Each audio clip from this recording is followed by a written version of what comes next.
வாயை கடிவாளத்தினால கட்டுவேன். கடிவாளம்னா அந்த குதிரைக்கு இதெல்லாம் அந்த வாயை திறக்க முடியாம போட்டு வச்சிருப்பாங்க தெரியுமா, பாத்துருப்பீங்க நீங்க. அந்த மாதிரி அப்புறம் மூக்குல வந்து தொரட்டு மாதிரி போட்டு விட்டுருவேன். அப்பதான் அவன் இனிமே வாயெல்லாம் அடைக்கிருப்பான். அப்படி செஞ்சு அவன் என்ன செய்வேன், அவன் தேசத்துக்கு திரும்பி போகும்படிக்கு செய்வேன்.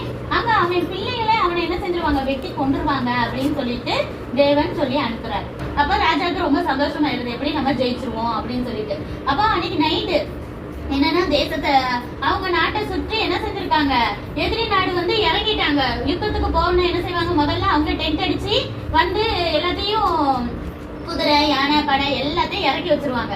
இறக்கி அந்த வீரர்கள் என்ன செய்வாங்க, நைட்டு கொஞ்சம் சாப்பிட்டு தூங்கி ரெஸ்ட் எடுப்பாங்க. அப்பதான் பகல என்ன செய்ய முடியும், நல்லா யுத்தம் செய்ய முடியும்னு சொல்லிட்டு அந்த மாதிரி தேசத்தையே சுத்தி வளைச்சு என்ன செய்யறாங்க, டென்ட் போட்டு எல்லாம் இருக்கிறாங்க. அப்போ நைட்டு தூதன் வர்றாரு. ஒரே ஒரு ஏஞ்சல் வந்து என்ன செய்யறாங்கன்னா 1,85,000 பேர் அங்க இருக்கிற எதிரி